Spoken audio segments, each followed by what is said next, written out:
Hello friend, आज हम लोग इस वीडियो में हिंदी के 50 इम्पॉर्टेंट प्रश्न देखने वाले हैं जो कि हर कॉम्पिटिटिव एग्जाम में पूछे जाते हैं। जैसे कि आगे यूपी पुलिस का एग्ज़ाम हो गया, यूपी एसआई का एग्ज़ाम हो गया, यूपी होमगार्ड का एग्ज़ाम हो गया। इन सभी एग्ज़ामों में जो है हिंदी आपके पूछे जाते हैं।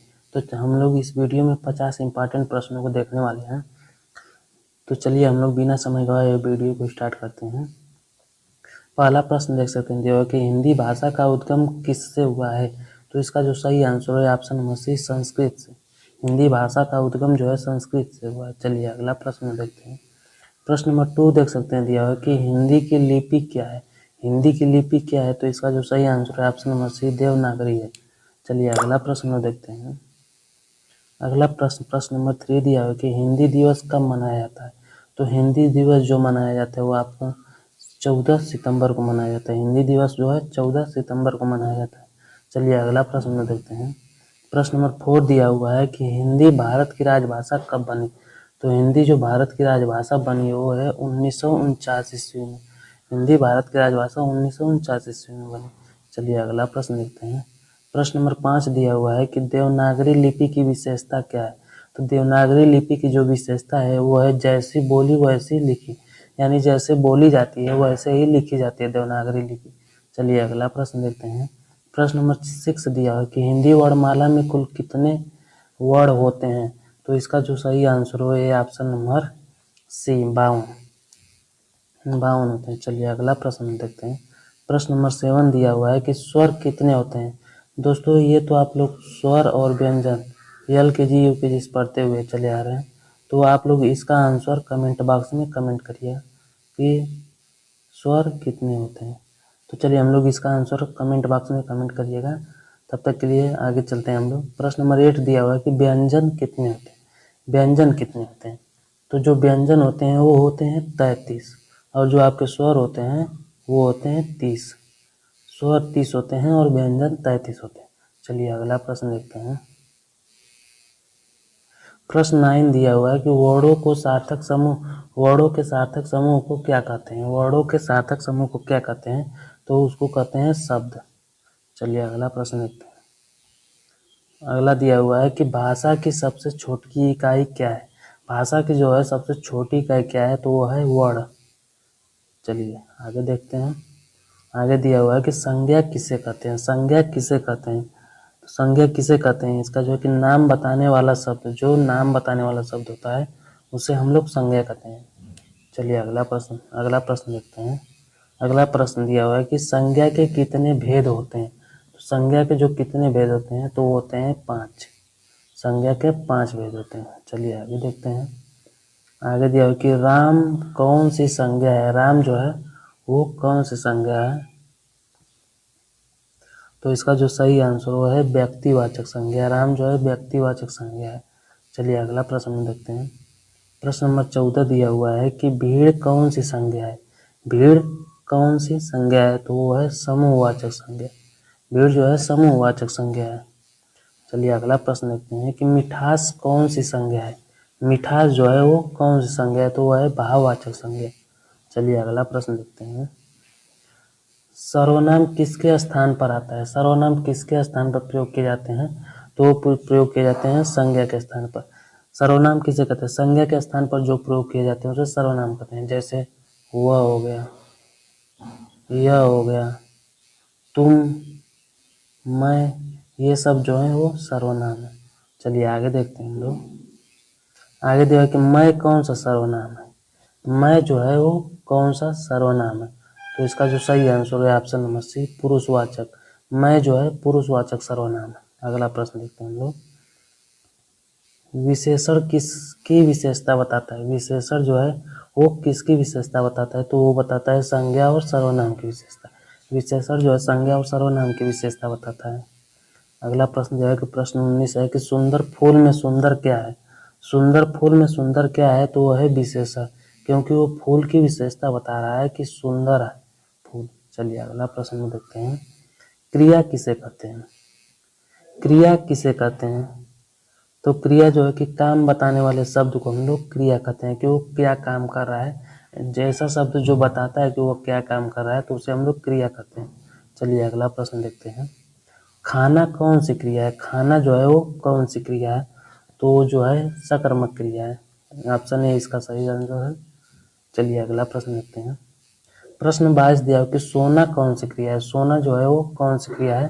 तो है अकर्मक क्रिया। सोना जो है अकर्मक क्रिया है। चलिए अगला प्रश्न देखते हैं। वाक्य किसे कहते हैं? वाक्य किसे कहते हैं? तो कहते हैं,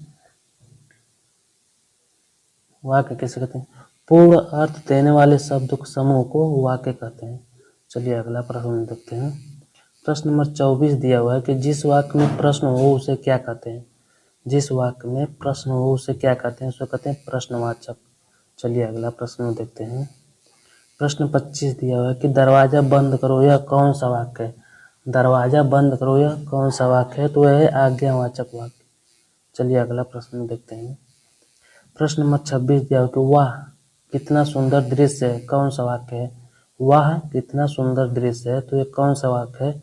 तो है विस्मयवाचक वाक्य। चलिए अगला प्रश्न देखते हैं। प्रश्न 27 दिया है कि विराम चिन्ह का सही उदाहरण कौन सा है? विराम चिन्ह का सही उदाहरण कौन सा है? तो है ऑप्शन नंबर बी, ये विराम चिन्ह। चलिए अगला प्रश्न देखते हैं। प्रश्न नंबर 28 दिया हुआ है, पूर्ण विराम का प्रयोग कब होता है? पूर्ण विराम का प्रयोग हम लोग कब करते हैं? तो वो करते हैं वाक्य की समाप्ति पर। वाक्य जब समाप्त होता है तब हम लोग पूर्ण विराम का प्रयोग करते हैं। चलिए अगला प्रश्न देखते हैं। प्रश्न 29 दिया कि ये जो चिन्ह दिया हुआ है इसे हम लोग क्या कहते हैं? तो इसे बोलते हैं प्रश्नवाचक चिन्ह। चलिए अगला प्रश्न देखते हैं।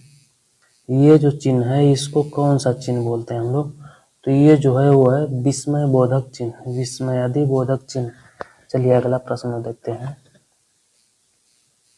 प्रश्न 31 देख सकते हैं कि पर्यवाची शब्द का अर्थ क्या है?